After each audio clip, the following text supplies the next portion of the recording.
Hello students, this is Shweta from GRWPT Shivamogga. In today's class of Apparel Production 15FT53T, we are going to learn about Production System Unit 6. So this is the last unit from this subject. So in this in this unit production system, we are going to learn the various production systems which have been followed in our apparel industry. So ನಮ್ಮ apparel industry ಅಲ್ಲಿ ಒಂದು garment ನ finish ಮಾಡೋದಕ್ಕೆ ಅಥವಾ construction ಮಾಡೋದಕ್ಕೆ ಕೆಲವು production systems ನ follow ಮಾಡ್ತಾರೆ. ಸೊ ಯಾವ್ಯಾವ್ದು ಅಂತಂದ್ರೆ ಮೇಕ್ ಥ್ರೂ ಸಿಸ್ಟಮ್ ಇದೆ, ಪ್ರೋಗ್ರೆಸಿವ್ ಬಂಡ್ಲಿಂಗ್ ಸಿಸ್ಟಮ್ ಇದೆ, ಪೀಸ್ ರೇಟ್ ಸಿಸ್ಟಮ್ ಇದೆ, ಸೆಕ್ಷನ್ ಪ್ರೊಡಕ್ಷನ್ ಸಿಸ್ಟಮ್ ಇದೆ. ಆಮೇಲೆ ಈ ರೀತಿ ಹಲವಾರು ಸಿಸ್ಟಮ್ಸ್ ಇದೆ. ಆ ಸಿಸ್ಟಮ್ ಬಗ್ಗೆ ಈ ಪರ್ಟಿಕ್ಯುಲರ್ ಯೂನಿಟ್ ಅಲ್ಲಿ ನಾವು ನೋಡ್ತಾ ಹೋಗ್ತೀವಿ. So let us start with make through system. So before going on to the make through system, first ನಮಗೆ ಪ್ರೊಡಕ್ಷನ್ ಸಿಸ್ಟಮ್ ಅಂದ್ರೆ ಏನು ಅಂತ ಗೊತ್ತಾಗಬೇಕು. ಸೊ ಪ್ರೊಡಕ್ಷನ್ ಸಿಸ್ಟಮ್ ಏನು ಅಂತಂದ್ರೆ ಗಾರ್ಮೆಂಟ್ ಇಂಡಸ್ಟ್ರಿಯಲ್ಲಿ ಒಂದು ಗಾರ್ಮೆಂಟ್ ಅನ್ನ ಕನ್ಸ್ಟ್ರಕ್ಷನ್ ಮಾಡೋದಕ್ಕೆ ಕೆಲವು ಪ್ರೊಡಕ್ಷನ್ ಸಿಸ್ಟಮ್ ನ ಫಾಲೋ ಮಾಡ್ತಾರೆ. ಅಂದ್ರೆ ಯಾವ ರೀತಿ ಆ ಒಂದು ಫ್ಯಾಬ್ರಿಕ್ನ ಗಾರ್ಮೆಂಟ್ ಆಗಿ ಕನ್ವರ್ಟ್ ಮಾಡಬೇಕಲ್ವಾ, ಸೊ ಅದನ್ನೇನಂತೀವಿ ಪ್ರೊಡಕ್ಷನ್ ಸಿಸ್ಟಮ್ ಅಂತ ಕರಿತೀವಿ. Otherwise production system is an integration of material handling. Yes, so it is an integration of material handling, investment capacity, process, personnel and equipment that helps to plan the workflow and produce a complete garment. So what is this integration? Integration ಅಂದ್ರೆ combination of. So ಒಂದು production ಸಿಸ್ಟಮ್ನ effective ಆಗಿ ಮಾಡಬೇಕು ಅಂದರೆ ಈ ಎಲ್ಲ ಒಂದು aspects ಅಥವಾ ಎಲ್ಲ ಕ್ರೈಟೀರಿಯಾಸಿನ ಕಾಂಬಿನೇಷನ್ ಬೇಕಾಗತ್ತೆ. So what are those?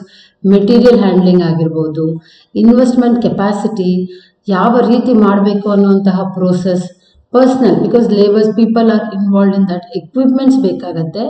ಇದೆಲ್ಲದನ್ನು ಸೇರಿ ಒಂದು ಪ್ಲಾನ್ ಮಾಡಿ ಎಫೆಕ್ಟಿವ್ ಆಗಿ ಮಾಡಿದರೆ ಮಾತ್ರ ಆ ಒಂದು ಗಾರ್ಮೆಂಟ್ನ ಕಂಪ್ಲೀಟ್ ಮಾಡೋಕ್ಕಾಗತ್ತೆ. ಸೊ ಅದನ್ನೆಲ್ಲ ಮಾಡೋದಕ್ಕೆ ನಾವು ಒಂದು ಸಿಸ್ಟಮ್ನ ಫಾಲೋ ಮಾಡ್ತೀವಲ್ವಾ, so that is known as production system. So as I told, we have different types of production systems. Here we have few: make through system, progressive bundle system, section production system, modular production system, one piece flow system, overhead production system, piece rate production system. So we are going to learn each one of them in detail. So first one, make through production system. So ಇದೊಂದು traditional method ಅಂತ ಕರಿಬಹುದು. ಇಲ್ಲಿ ಒಬ್ಬ operator ಏನ್ ಮಾಡ್ತಾರೆ, ಆ complete ಒಂದು garment construction ಅವರೇ ಮಾಡ್ತಾರೆ, ಎಲ್ಲ ಥರ ಕೆಲಸನ ಅವರೇ ಮಾಡ್ತಾರೆ. So for example your tailor, almost ಎಲ್ಲ ಕೆಲಸನ ಒಬ್ಬರೇ ಮಾಡೋದ್ರಿಂದ ಅದನ್ನು ಮೇಕ್ ಥ್ರೂ ಪ್ರೊಡಕ್ಷನ್ ಸಿಸ್ಟಮ್ ಅಂತ ಕರೀತಾರೆ. ಸೊ ನೋಡಿ, this is essentially the traditional method of production whereby one operator assembles the entire garment. So ಒಬ್ಬ ಆಪರೇಟರ್ ಆ ಒಂದು ಕಂಪ್ಲೀಟ್ ಗಾರ್ಮೆಂಟನ್ನು ಅಸೆಂಬಲ್ ಮಾಡೋದಕ್ಕೆ ಏನಂತೀವಿ, ಮೇಕ್ ಥ್ರೂ ಪ್ರೊಡಕ್ಷನ್ ಸಿಸ್ಟಮ್ ಅಂತ ಕರಿತೀವಿ. ಒಂದು ಎಕ್ಸಾಂಪಲ್ ನೋಡಿ, in men's wear, okay, it is not uncommon for a tailor to perform nearly every operation required to make the garment, including machining, hand work and pressing. So it is like ಎಲ್ಲದನ್ನು ಅವರೇ ಮಾಡುವಂತಹ, ಅಂದರೆ ಆ ಒಂದು ಗಾರ್ಮೆಂಟ್ನ ಕಂಪ್ಲೀಟಾಗಿ finish ಮಾಡೋರಿಗೆ ಆ ಒಬ್ಬ ಆಪರೇಟರ್ ಇರ್ತಾರೆ. ಸೊ ಹಾಗಾಗಿ ಇದನ್ನು ಮೇಕ್ ಥ್ರೂ ಪ್ರೊಡಕ್ಷನ್ ಸಿಸ್ಟಮ್ ಅಂತ ಕರಿತೀವಿ. ಸೊ ಇದರಲ್ಲಿ ಅಡ್ವಾಂಟೇಜಸ್ ಏನಿದೆ? Quick throughput time. So throughput time ಅಂತಂದರೆ ಒಬ್ಬರೇ ಮಾಡೋದ್ರಿಂದ ವೆಯ್ಟ್ ಮಾಡೋ ಹಾಗಿಲ್ಲ. ಸೊ ಒಂದು ಕಾಂಪೊನೆಂಟ್ ಆಯಿತು, ಇನ್ನೊಂದು ಬಂದಿದೆ, ನಾವು ವೆಯ್ಟ್ ಮಾಡಬೇಕು ಅನ್ನೋದು ಏನೂ ಇಲ್ಲ. ಕ್ವಿಕ್ಕಾಗಿ ನಾವು ನಮ್ಮ ಕೆಲಸನ ಒಂದು ಸೀಕ್ವೆನ್ಸ್ ಆದಮೇಲೆ ಇನ್ನೊಂದು ಸೀಕ್ವೆನ್ಸ್ ಮಾಡ್ಕೊತಾ ಹೋಗ್ಬೋದು. Easier to supervise. So easier to supervise because all the work is done by one operator. Single operator ಎಲ್ಲ ಕೆಲಸ ಮಾಡ್ತಿರೋದ್ರಿಂದ ಈಸಿಯಾಗಿ ನಾವು ಸೂಪರ್ವೈಸ್ ಮಾಡ್ಬೋದು.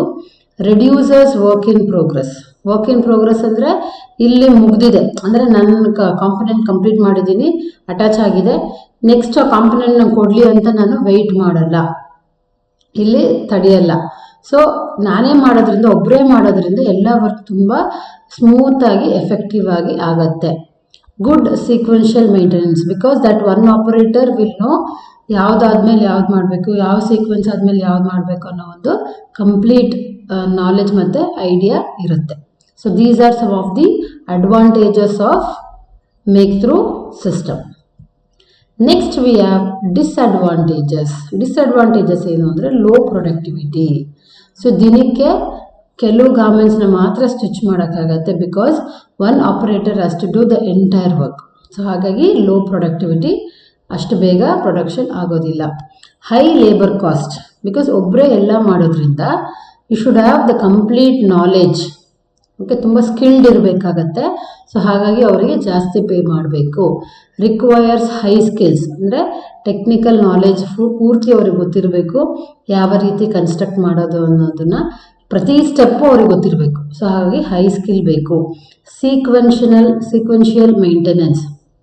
So as a single operator ಸೀಕ್ವೆನ್ಸ್ನ ಸ್ವಲ್ಪ ಮೇಂಟೈನ್ ಮಾಡೋದು ಕಷ್ಟ ಆಗುತ್ತೆ. ಯಾವುದಾದ್ಮೇಲೆ ಯಾವುದು ಅನ್ನೋ ಒಂದು ಕನ್ಫ್ಯೂಷನ್ಸ್ ಬರೋವಂಥ ಸಾಧ್ಯತೆಗಳಿರುತ್ತೆ. ಮತ್ತು ಎಕ್ಸ್ಪೀರಿಯನ್ಸ್ಡ್ ಆಪರೇಟರ್ಸೇ ಬೇಕು. ಈ ಒಂದು ಮೇಕ್ ಥ್ರೂ ಸಿಸ್ಟಮ್ನ ಇಂಡಸ್ಟ್ರೀಸಲ್ಲಿ ಫಾಲೋ ಮಾಡಬೇಕು ಅಂದರೆ ಎಕ್ಸ್ಪೀರಿಯನ್ಸ್ಡ್ ಆಪರೇಟರ್ಸ್ ಇದ್ದರೆ ಮಾತ್ರ ವರ್ಕ್ ಎಫೆಕ್ಟಿವ್ ಆಗಿ ಆಗೋದಕ್ಕೆ ಸಾಧ್ಯ. ಹಾಗಾಗಿ ಎಕ್ಸ್ಪೀರಿಯನ್ಸ್ಡ್ ಆಪರೇಟರ್ಸ್ನೇ ಹುಡುಕೋದು ತುಂಬ ಕಷ್ಟ. So these R the disadvantages of make through system. I hope you have understood the various types of systems. ಅಂದರೆ you can list as well as make through system ಅಂದರೆ ಏನು ಅನ್ನೋದನ್ನು ಕೂಡ ನಾನು ಹೇಳಿದ್ದೀನಿ. ಅಂದರೆ ಒಬ್ಬ ಆಪರೇಟರ್ ಒಬ್ಬರೇ ಎಲ್ಲ ವರ್ಕ್ ಅಂದರೆ ಒಂದು ಗಾರ್ಮೆಂಟ್ನ ಸೀಕ್ವೆನ್ಸ್ ಆಗಿ ಜಾಯಿನ್ ಮಾಡೋದು ಒಬ್ಬರೇ ಮಾಡೋದ್ರಿಂದ ಅದಕ್ಕೆ ಮೇಕ್ ಥ್ರೂ ಪ್ರೊಡಕ್ಷನ್ ಸಿಸ್ಟಮ್ ಅಂತ ಕರಿತೀವಿ. Thank you.